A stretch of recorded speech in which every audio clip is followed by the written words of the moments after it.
Mesdames, Mesdemoiselles et Messieurs, bonsoir à toutes et à tous. Soyez encore une fois les bienvenus. Vous êtes sur votre tribune très adorée, la tribune d'éveil des consciences. Dès que vous êtes là, c'est le principe, mettez des j'aime. Cela permet de sécuriser la vidéoconférence, mais surtout partagez cette vidéoconférence au maximum dans tous les groupes possibles. N'oubliez pas, si vous n'avez pas encore activé la cloche de notification, faites-le dès maintenant pour ne plus rater les vidéoconférences du samouraï que je suis.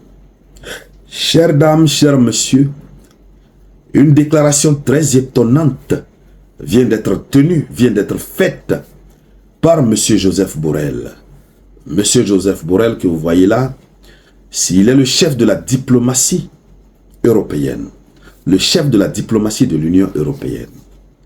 Il a fait une déclaration va-t-en-guerre, mais que lui, à travers son intelligence, considère que c'est une déclaration qui envoie vers la paix. Oui, mais est-ce que, évidemment, sa pensée ne trahit pas, sa parole ne trahit pas sa pensée, ou alors que sa pensée trahit sa parole, ou alors il fait bien exprès. Ce qui reste clair, il y a quelque chose qui ne va pas dans sa déclaration. Qu'est-ce que Joseph Borrell a eu à dire?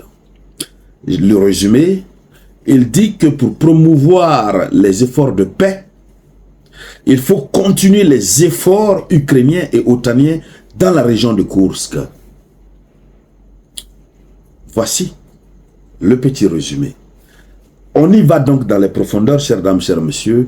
C'est de cela que nous allons parler dans cette vidéoconférence. Nous allons donner la déclaration exacte et nous allons la décortiquer comme d'habitude. Nous sommes sur la tribune d'éveil des consciences. Et vous êtes avec l'unique samouraï d'Afrique. Voilà. Alors, chères dames, chers messieurs, Joseph Borrell exige que les restrictions sur les frappes occidentales sur le territoire russe soient levées.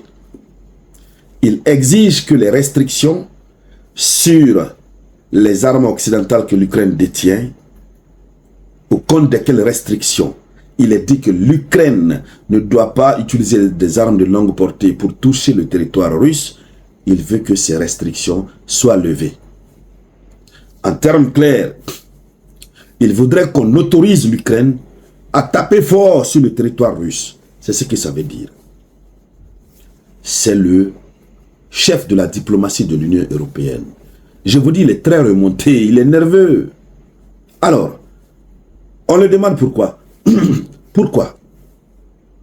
C'est là il vient à la conclusion selon laquelle plus nous accélérons l'effort de toucher la Russie, plus nous faisons la promotion de la paix.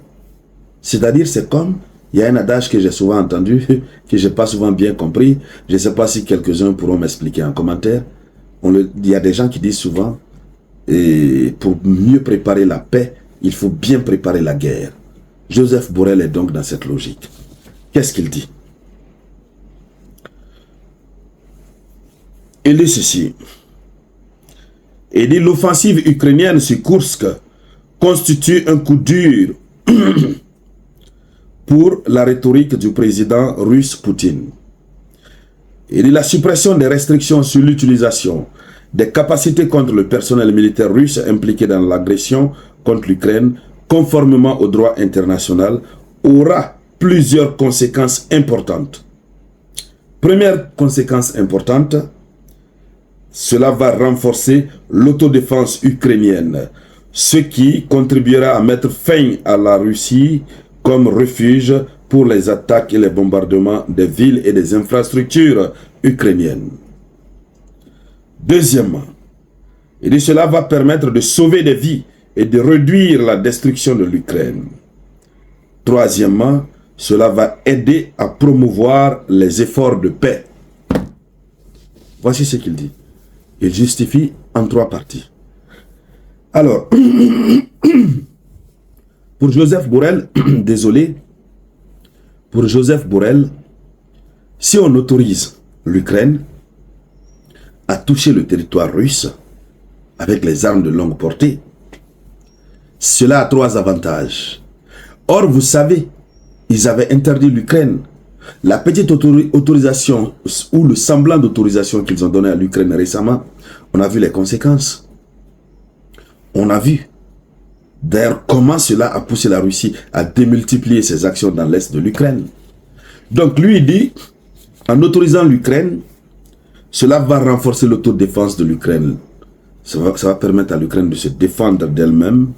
Cela va contribuer à la fin de la Russie comme refuge, puisque la Russie, c'est la base arrière des soldats russes. Ils viennent se préparer à partir là-bas, ils partent en Ukraine. Il dit cela va mettre un terme à ça. En deuxième position, il dit cela va sauver des vies et réduire la destruction de l'Ukraine. On est sur ce plan-là, bon. Et puis, en fin de compte, il dit cela va aider à promouvoir les efforts de paix. Nous, on est sur cette dernière partie. Promouvoir les efforts de paix. Donc, pour promouvoir les efforts de paix, il faut accélérer, aggraver les efforts de guerre. C'est ce que cela veut dire. Encore une fois, c'est très surprenant cette déclaration, puisque ces hauts responsables de l'Europe, en tout cas de l'Occident, devraient plutôt être dans une logique de savoir qu'est-ce qu'il faut pour ramener les deux parties antagonistes ou protagonistes ou je ne sais quoi, la Russie et l'Ukraine, à la table de négociation, puisque nous savons qu'il y avait des pourparlers secrets qui étaient en cours. Tout récemment, à partir du 15 août passé, il devrait y avoir sur le territoire du Qatar des négociations par l'entremise des intermédiaires représentant ces deux pays, Russie et Ukraine, pour discuter, pour aller vers la paix. Mais cela a été foiré, on en a parlé ici, ça a échoué à cause de l'action de l'Ukraine et de l'OTAN dans la région de Koursk. Aujourd'hui, la situation ne fait que s'empirer. Le rôle de ces responsables devrait être de chercher plutôt à obtenir le cessez-le-feu, à faire baisser les tensions. Oui, pour aller vers les négociations. Mais si eux-mêmes veulent l'aggravation du conflit, je ne sais pas si c'est moi qui comprends mal, mais j'attends vos avis en commentaire. Dites-moi. Dites-moi comment ce monsieur pense. Dites-moi ce qu'il veut réellement. C'est de cela qu'il s'agit. Mais aussi et surtout, en tout état de cause, Joseph Borrell vient de réagir par rapport à l'aide militaire que l'Allemagne a décidé de réduire pour l'Ukraine. Sa réaction fait couler assez d'encre et de salive. Nous reviendrons là-dessus tout à l'heure dans la prochaine vidéoconférence par la grâce de Dieu le Tout-Puissant. Arrivé à ce niveau, chères dames, chers messieurs, il ne me reste qu'à vous dire merci à toutes et à tous pour vos contributions et vos participations très remarquées à la réalisation de cette vidéoconférence.